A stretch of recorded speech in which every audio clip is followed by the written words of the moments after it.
Muy bienvenidos a la lección número 8 de la escuela sabática, que para esta semana se titula Luz desde el santuario.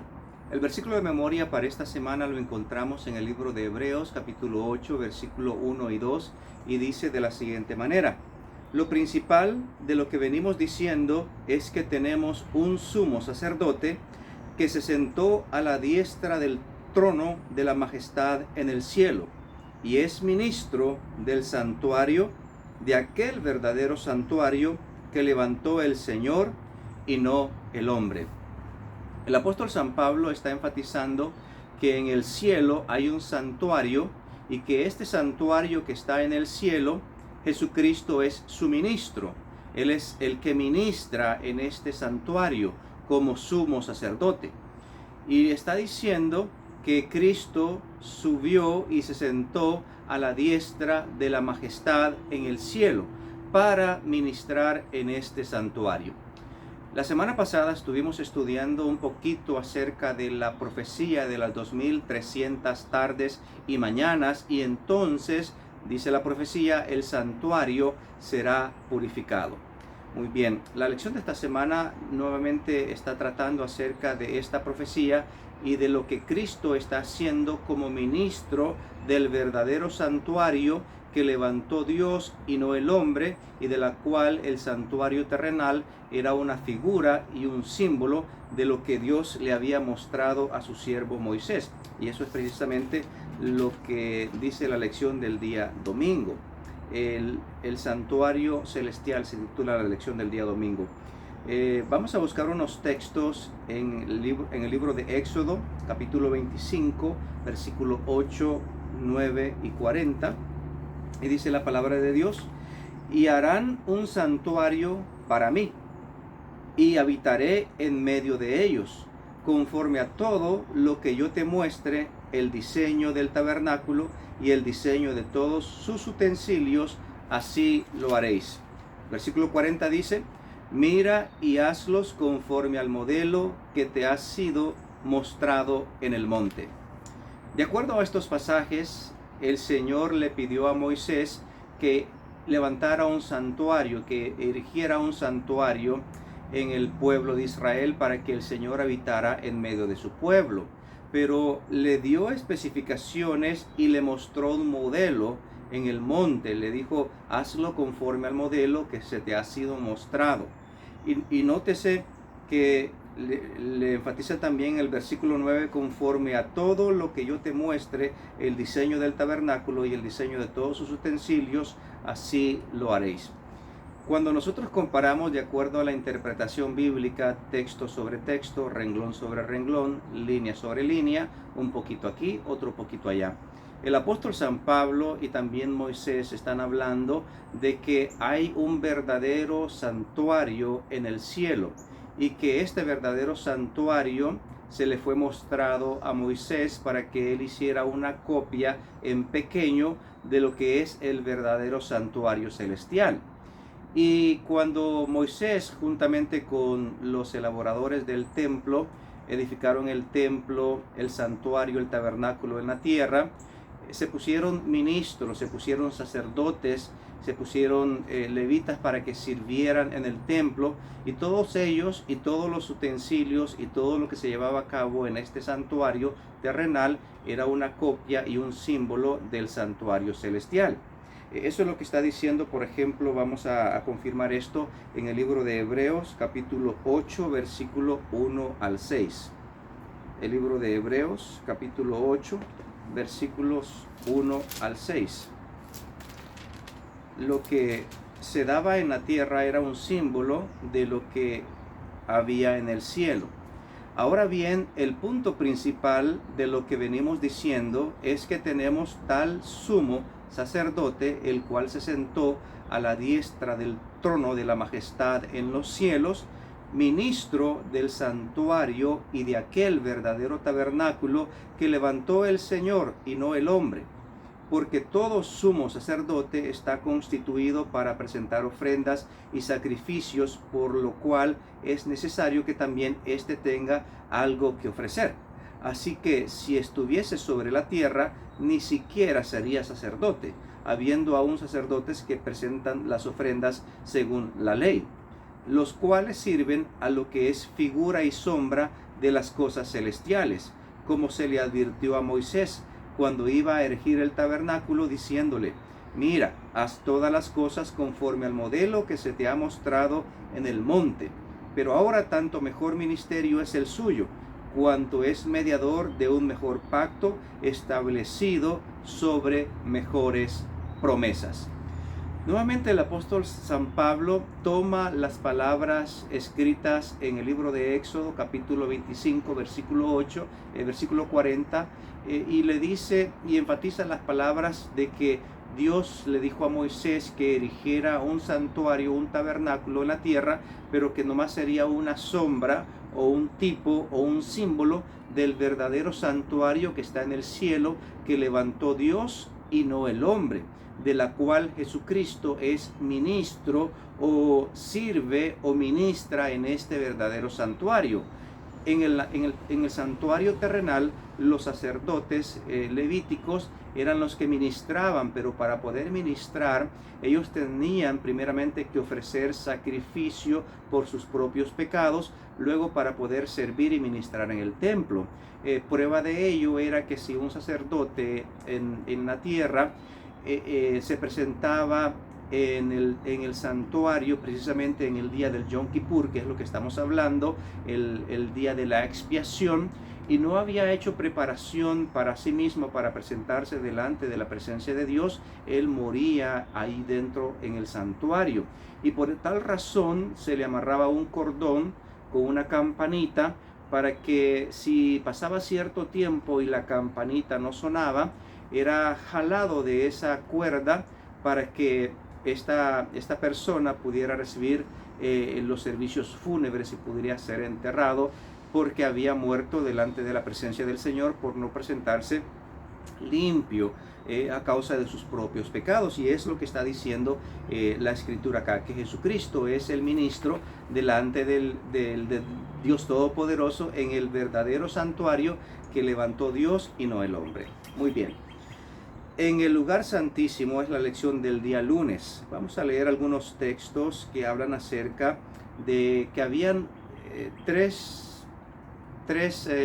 lugares en el santuario. Estaba lo que se conocía el atrio, donde se presentaban todos los israelitas para ofrecer los sacrificios a causa de sus pecados. Ponían la mano sobre la víctima inocente, ya sea un corderito o unas palomitas, ya sea un cordero, una vaquita, cualquier animal de sacrificio por el cual ellos tenían que presentarlo para expiación de sus propios pecados. Ponían la mano sobre la cabeza de la víctima inocente, haciendo una transferencia de sus pecados a la víctima inocente. Ellos mismos tenían que degollar el animal inocente por la culpa de sus pecados, y de esa manera en el altar del sacrificio que estaba a la entrada del santuario era donde se ofrecía el sacrificio de los animalitos. Y esto era precisamente la iniciación del proceso del perdón de los pecados. Esta sangre del cordero derramado era llevada al santuario. En el santuario estaba el lugar santo, y luego había una cortina muy gruesa de ciertos textiles y de ciertos colores, que Dios le dio todos los detalles y especificaciones a Moisés para que lo erigiera de esa manera. Rociaban la sangre de la víctima inocente, ponían sangre sobre los cuernos del altar donde estaba la santa ley de Dios en el lugar santísimo, y la cortina dividía prácticamente los dos sectores dentro del templo, el lugar santo y el lugar santísimo. Veamos lo que dice el libro de Levítico, capítulo 16, versículo 21 y 29, para que podamos corroborar esto. Libro de Levíticos, capítulo 21.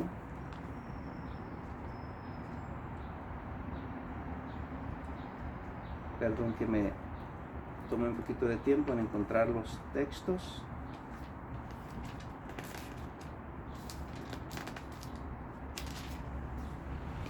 Versículos, capítulo 16, versículo 21 y 29. 16, 21 Y pondrá Aarón sus dos manos sobre la cabeza del macho cabrío vivo y confesará sobre él todas las iniquidades de los hijos de Israel, todas sus rebeliones y todos sus pecados, poniéndolos así sobre la cabeza del macho cabrío. Y lo enviará al desierto por mano de un hombre destinado para esto. El versículo 29 al 34 dice de la siguiente manera: y esto tendréis por estatuto perpetuo: en el mes séptimo, a los 10 días del mes, afligiréis vuestras almas, y ninguna obra haréis, ni el natural, ni el extranjero que mora entre vosotros. Porque en este día se hará expiación por vosotros, y seréis limpios de todos vuestros pecados delante de Jehová. Al 34 dice: día de reposo es para vosotros, y afligiréis vuestras almas, es estatuto perpetuo.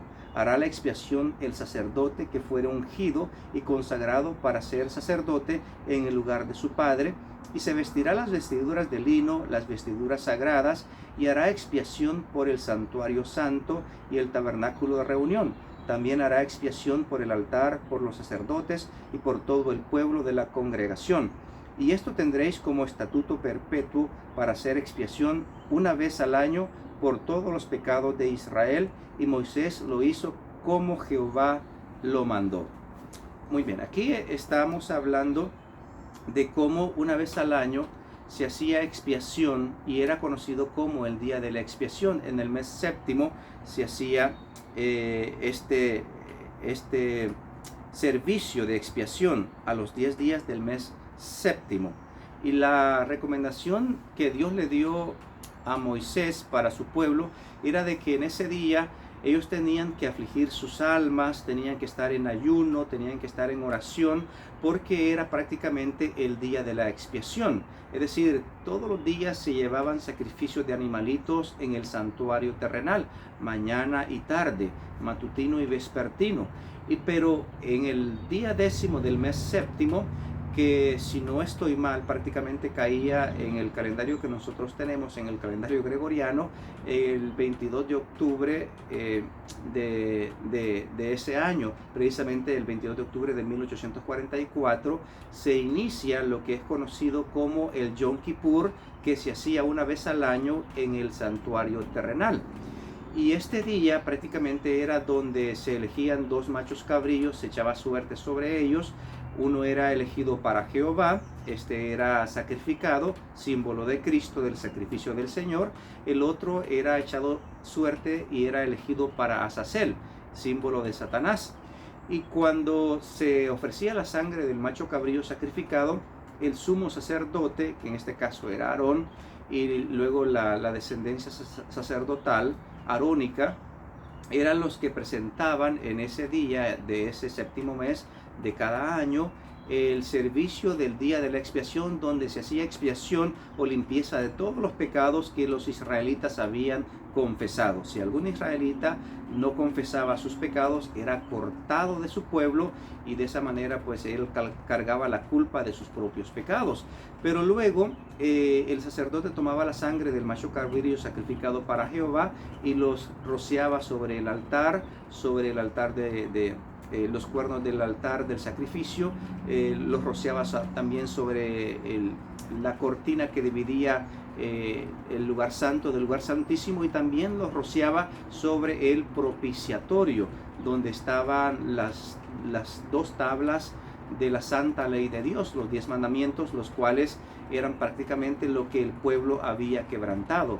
De cual manera, de esta manera es conocido el pecado. La Escritura dice que el pecado es la transgresión de la ley, porque si no hay ley tampoco hay pecado. Por consiguiente, la ley nos señala el pecado que cada uno de nosotros tenemos, y es ahí donde se rociaba la sangre de la víctima inocente para que se hiciese expiación por los pecados que eran la transgresión prácticamente de los 10 mandamientos que estaban escritos en las dos tablas de piedra.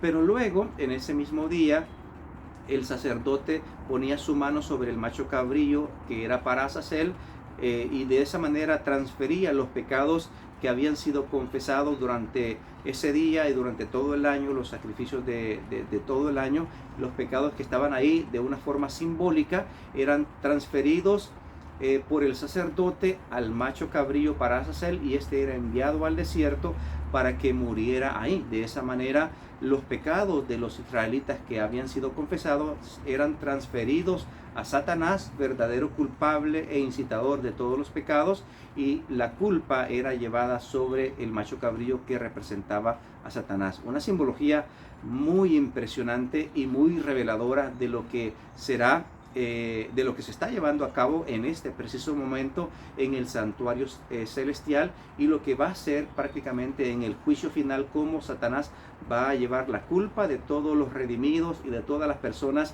que sean salvas en el día del Señor. Es por eso de que Él no quiere que muchas personas se salven, porque todos esos pecados de los salvos Él llevará la culpa. Y prácticamente usted me puede decir, hermano Wilber, pero Cristo ya pagó por nosotros. Sí, claro que sí. Por eso eran elegidos dos machos cabrillos. El macho cabrillo para Jehová era sacrificado. Cristo ya pagó en la cruz del Calvario los pecados de nosotros, y por la gracia de Cristo nosotros somos salvos. Pero en esta simbología del santuario terrenal, nosotros comprendemos luz desde el santuario de cómo se va a llevar a cabo en el juicio final. Es decir, los pecados no van a quedar con Cristo por la eternidad. Él los transmitirá a Satanás, donde él es el verdadero culpable. Obvio, las personas que se pierdan, cada uno va a llevar la culpa de su propio pecado, pero al final los pecados de los redimidos serán transferidos sobre el verdadero culpable, que es Satanás mismo. Muy bien, bastante profundo la lección de esta semana, y nosotros podemos escudriñar con un corazón sincero y pedir sabiduría y discernimiento a nuestro Señor. El juicio ha llegado, la lección del día martes. Vamos a leer en el libro de Daniel, capítulo 7, versículos 9 y 10, Apocalipsis 14, 6 y 7, y vamos a ver algunas similitudes y algunos textos que hablan acerca de la hora del juicio. Veamos en el libro de Daniel primeramente, Daniel capítulo 7, versículos 9 y 10. Ezequiel.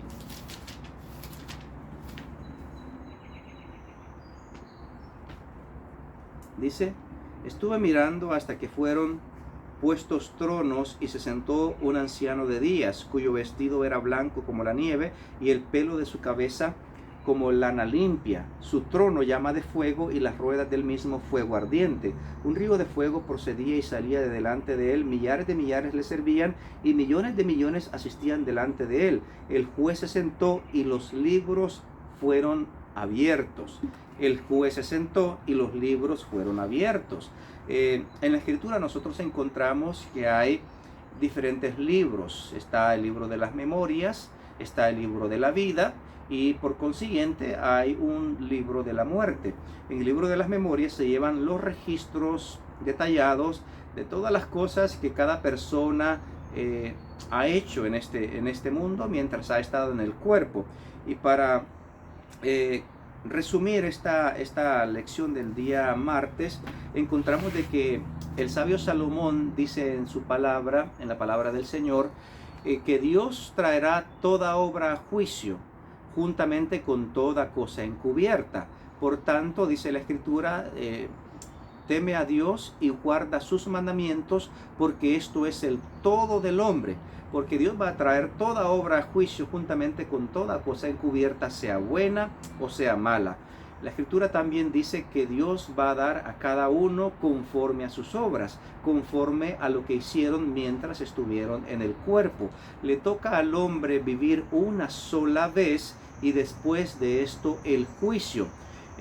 Los ángeles, los tres ángeles que anuncian el juicio de Dios, dice en el libro de Apocalipsis capítulo 14, temed a Dios y dadle gloria, porque la hora de su juicio ha llegado, y adorad a aquel que hizo los cielos, la tierra, el mar y las fuentes de las aguas. La Escritura también dice que Dios va a separar las ovejas de los cabritos y dará a cada uno conforme a sus obras. A uno les dirá, venid benditos de mi Padre, heredad del reino preparado para vosotros, porque tuve hambre y me diste de comer, tuve sed y me diste de beber, estuve enfermo y me visitasteis, en la cárcel y vinisteis a mí. Y ellos preguntarán, Señor, ¿cuándo te vimos hambriento, sediento, en la cárcel, en el hospital y te servimos? Y el Señor le dirá, por cuanto lo hicisteis a uno de estos mis pequeños, a mí lo hicisteis. Y los otros van a decir lo mismo, por cuanto el Señor les dirá, apartaos de mí, malditos, al fuego eterno, preparado para el diablo y sus ángeles. Porque tuve hambre y no me diste de comer, tuve sed, no me diste de beber, estuve en la cárcel, no me visitasteis, enfermo y no me servisteis, desnudo y no me cubristeis. Y ellos preguntarán, Señor, ¿cuándo? Y no lo hicimos. Bueno, por cuanto no lo hicisteis a uno de estos mis pequeños, a mí tampoco lo hicisteis. Y irán unos a la gloria eterna y otros irán a la condenación eterna.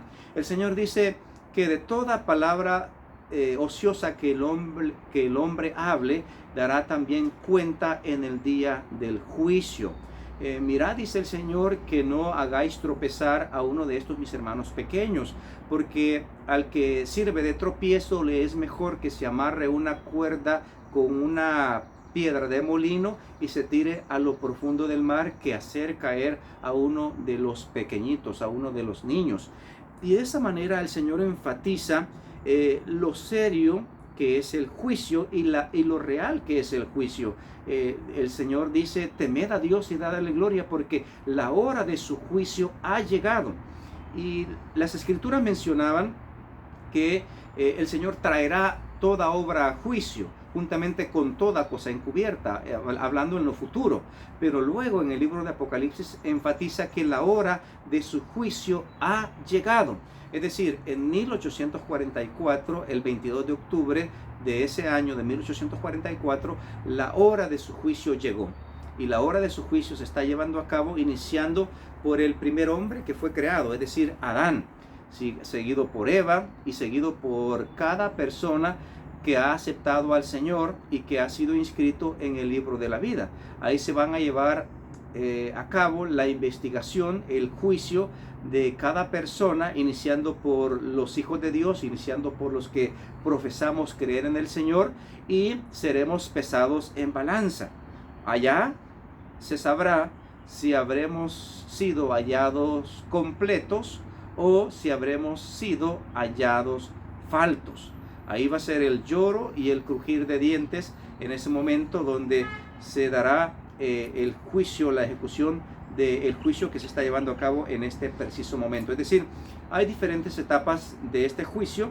En la actualidad se está llevando el juicio investigador, que inició en 1844 hasta el cierre del tiempo de gracia, cuando, por ejemplo, el Señor diga estas palabras: el que es justo siga siendo justo todavía, el que es santo siga siendo santo todavía, el que es inmundo siga siendo inmundo todavía, y el que es impío siga siendo impío todavía, porque el tiempo ya no será más. Es decir, la hora de su juicio ha llegado hasta el fin del tiempo de gracia. Hoy en día nosotros tenemos un abogado intercesor, y con esto damos paso también a la lección del día miércoles, que dice la buena noticia del lugar santísimo.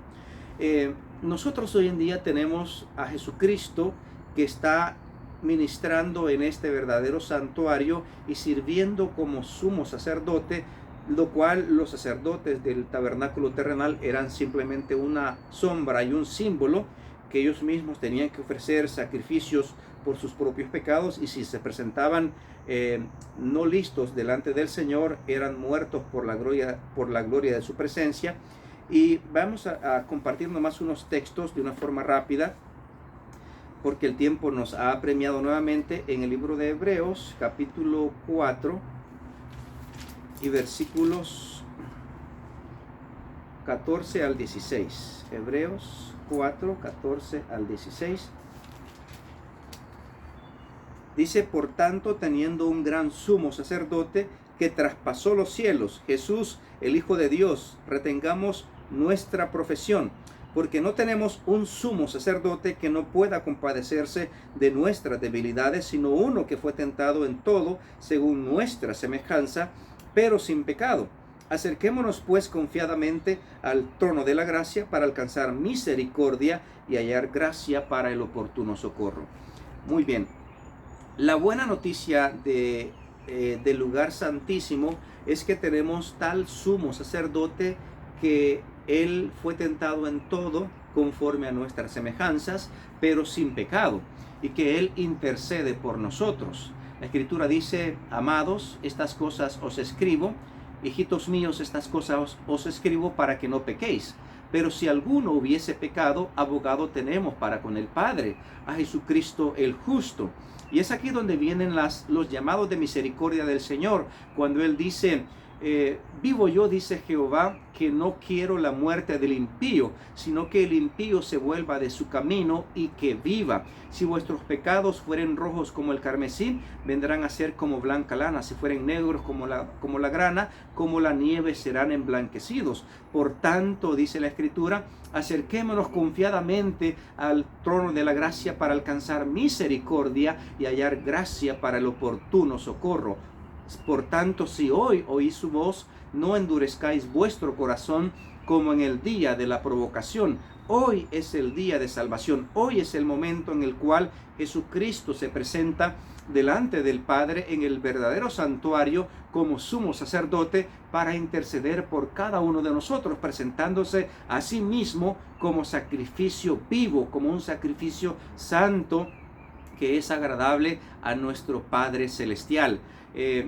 Ofrenda y sacrificio no quisiste, dice la Escritura, pero me hiciste cuerpo. Es decir, Cristo Jesús se presenta con su cuerpo humano, que fue la víctima inocente que se presentó en la cruz del Calvario para pagar los pecados de la humanidad, porque los machos cabrillos, ni los corderos, ni las ovejas, ni los animalitos pueden expiar los pecados de los hombres, ni la vida de un ángel puede expiar los pecados de la humanidad. Solamente la sangre de Cristo Jesús nos limpia de todo pecado. Preciosa sangre, precioso sacrificio, infinito sacrificio, por lo cual el Señor traspasó los cielos por ese sacrificio y de lo cual también puede salvar. Él es poderoso para salvar todo aquel que se acerca confiando en los méritos de un Salvador que es nuestro Señor Jesucristo, nuestro Salvador amante, Cristo Jesús. Muy bien, la lección del día jueves dice: Jesús, nuestro abogado en el juicio. Vamos a leer nuevamente en el libro de Hebreos capítulo 10, versículo 9 al 14. Hebreos 10, 9 al 14 dice: y diciendo luego: he aquí que vengo, oh Dios, para hacer tu voluntad. Quita lo primero para establecer esto último. En esa voluntad somos santificados mediante la ofrenda del cuerpo de Jesucristo, hecha una vez y para siempre. Y ciertamente todo sacerdote está día tras día ministrando y ofreciendo muchas veces los mismos sacrificios que nunca pueden quitar los pecados. Pero Cristo, habiendo ofrecido una vez para siempre un solo sacrificio por los pecados, se ha sentado a la diestra de Dios. De ahí en adelante, esperando hasta que sus enemigos sean puestos por estrado de sus pies, porque con una sola ofrenda hizo perfectos para siempre a los santificados. Aquí está diciendo nuevamente: la buena noticia del santuario celestial, del verdadero santuario, es que Cristo Jesús se ofreció una vez y para siempre para expiar los pecados de sus hijos, los pecados de los santificados. Y por ese sacrificio Jesucristo puede interceder y puede limpiar y puede santificar a aquellos que le aceptemos como nuestro Señor y como nuestro Salvador. Hijitos míos, estas cosas os escribo para que no pequéis. Pero si alguno hubiese pecado, abogado tenemos para con el Padre, a Jesucristo el justo. El juicio investigador inició el 22 de octubre de 1844 y terminará precisamente en el cierre de gracia, un poquito después de que se promulgue la ley dominical y lo entredicho entre el verdadero día de reposo contra el falso día de reposo se ponga por sentado, que sea muy claro la diferencia. Y es ahí donde el tiempo de gracia se cierra y luego las plagas del libro de Apocalipsis empiezan a caer. Y bueno, el Señor viene por segunda vez a recoger a su pueblo, a sus redimidos, a los que hemos confiado en los méritos del Señor, del que se ofreció una vez y para siempre en la cruz del Calvario y que nos puede santificar con su preciosa sangre. Mis amados hermanos, hoy es el día de salvación. Hoy es el día en el cual nosotros podemos aceptar en nuestro corazón, por medio de la fe, los méritos de un Salvador que es poderoso para salvar.